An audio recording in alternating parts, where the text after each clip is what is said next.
ಎಲ್ರಿಗೂ ನಮಸ್ಕಾರ.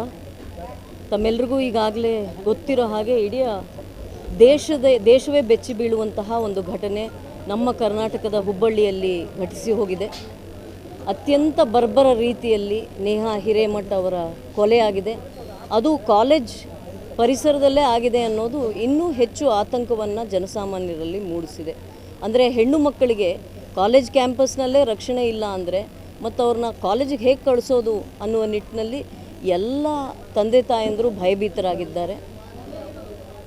ನಾನು ಈ ಘಳಿಗೆಯಲ್ಲಿ ನಿಮ್ಮೆಲ್ಲರ ಮೂಲಕ ಪ್ರಾರ್ಥನೆ ಮಾಡೋದು ಇಷ್ಟೇ. ಈಗಾಗಲೇ ಭಾರತೀಯ ಜನತಾ ಪಕ್ಷದ ರಾಷ್ಟ್ರೀಯ ಅಧ್ಯಕ್ಷರಾದ ನಡ್ಡಾ ಅವರು ಹಿರೇಮಠರ ಫ್ಯಾಮ್ಲಿನ ಮೀಟ್ ಮಾಡಿ ಹೋದಾಗ ಈ ಪ್ರಕರಣವನ್ನು CBIಗೆ ಕೊಡಬೇಕು ಅನ್ನುವ ಆಗ್ರಹವನ್ನು ತಮ್ಮೆಲ್ಲರ ಮೂಲಕ ಇಟ್ಟಿದ್ದಾರೆ. ನಾನು ಅದನ್ನು ಪುನರುಚ್ಚರಿಸ್ತಾ ಇದ್ದೀನಿ. CBIಗೆ ಈ ಪ್ರಕರಣ ಕೊಟ್ಟರೆ ನೇಹಾಗೆ ನ್ಯಾಯ ಸಿಗುತ್ತೆ ಅಂತ ನನಗನ್ಸುತ್ತೆ. ಈಗಾಗಲೇ ರಾಜ್ಯ ಸರ್ಕಾರದ ಒಟ್ಟು ಧೋರಣೆಯನ್ನು ನಾವು ನೋಡಿದ್ದೇವೆ. ಈ ಪ್ರಕರಣದಲ್ಲಿ ಮೊದಲು ಏನೂ ನಡೆದಿಲ್ವೇನೋ ಅನ್ನೋ ಥರ ಇದ್ದರು. ಅದಾದಮೇಲೆ ಇಲ್ಲ, ಅದು ಯಾವುದೋ ಅವರವರ ವೈಯಕ್ತಿಕ ಸಮಸ್ಯೆ ಅದು ಅಂತ ಹೇಳಿ ಈ ಒಟ್ಟು ವಿಚಾರವನ್ನು ತಳ್ಳಿ ಹಾಕುವ ಪ್ರಯತ್ನವನ್ನು ಮಾಡಿದ್ರು. ಯಾವುದೋ ಒಂದು ಸಮಾಜದ ಓಲೈಕೆಗಾಗಿ, ಮತಗಳಿಗಾಗಿ ಈ ರೀತಿ ಜನರಿಗೆ ಸುರಕ್ಷತೆ ಇಲ್ಲದೆ, ನ್ಯಾಯ ಇಲ್ಲದೆ ಮಾಡುವಂಥದ್ದು ಬಹಳ ವಿಷಾದನೀಯ. ಒಂದು ರಾಜ್ಯ ಸರ್ಕಾರವಾಗಿ ಇಡೀ ದೇಶವೇ ಅವರನ್ನು ನೋಡ್ತಾ ಇದೆ ಅನ್ನೋದನ್ನು ಇಲ್ಲಿಯ ಮುಖ್ಯಮಂತ್ರಿಗಳು ನೆನಪಿಟ್ಕೋಬೇಕು ಮತ್ತು ಇಲ್ಲಿಯ ಎಲ್ಲ ಸಚಿವರು ನೆನಪಿಟ್ಕೋಬೇಕು.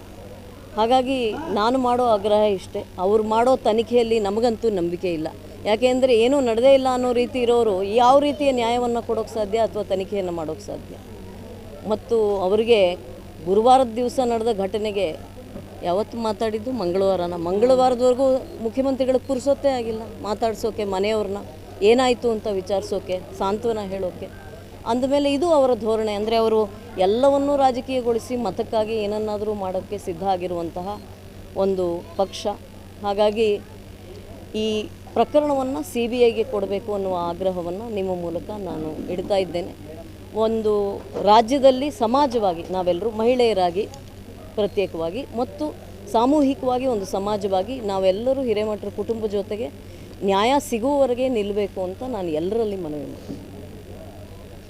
ಕಠಿಣದಲ್ಲಿ ಕಠಿಣ ಶಿಕ್ಷೆ ಆಗಬೇಕು ಅನ್ನೋ ಆಗ್ರಹವನ್ನು ನಾವು ಮುಂದೆ ಇಡ್ತಾ ಇದ್ದೇವೆ. CBI ತನಿಖೆ ಮಾಡಿದ್ರೆ ಪ್ರಾಯಶಃ ಅಂತಹ ಒಂದು ಅತ್ಯಂತ ಕಠಿಣವಾದ ಶಿಕ್ಷೆ ಅಥವಾ ಎಲ್ಲದಕ್ಕ ಮೀರಿದ ಒಂದು ಶಿಕ್ಷೆ ಏನಿದೆಯೋ ಅದಾಗುತ್ತೆ ಅಂತ ನಮಗೆ ನಂಬಿಕೆ ಇದೆ. ಈ ರಾಜ್ಯ ಸರ್ಕಾರದ ಎನ್ಕ್ವೈರಿಯಿಂದ ಅದು ಸಾಧ್ಯ ಇಲ್ಲ ಅಂತ ಅನಿಸುತ್ತೆ. ಅಲ್ಲ, ಎವಿಡೆನ್ಸ್ ತೊಗೊಂಡು ಹೋಗಿಡೋರು CBIನವರೇ ರೀ. ತನಿಖೆ ಚೆನ್ನಾಗಾದ್ರೇ ನ್ಯಾಯಾಲಯದಲ್ಲಿ ಕಠಿಣದಿಂದ ಕಠಿಣ ಶಿಕ್ಷೆಗೆ ಆಗ್ರಹವನ್ನು ಮಾಡೋಕ್ಕೆ ಸಾಧ್ಯ. ತನಿಖೆ ಸರಿಯಾಗಿ ಆಗದೇ ಇದ್ದರೆ ಅದು ಸಾಧ್ಯ ಇಲ್ಲ. ನಾನು ವಕೀಲೇ ಇದ್ದೀನಲ್ಲ ಸರ್.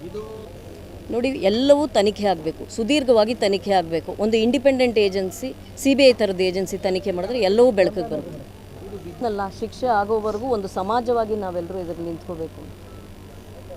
ಒಂದು ನಾಗರಿಕ ಸಮಾಜವಾಗಿ ನಮ್ಮ ಕರ್ತವ್ಯ ಎಲ್ಲರೂ ಶಿಕ್ಷೆ ಆಗೋವರೆಗೂ ಹೋರಾಟವನ್ನು ಮುಂದುವರಿಸಬೇಕು ಅನ್ನೋದು.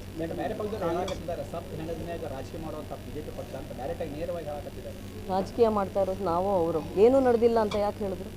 ಪರ್ಸನಲ್ ಜಗಳ ಅಂತ ಯಾಕೆ ಹೇಳಿದ್ರು?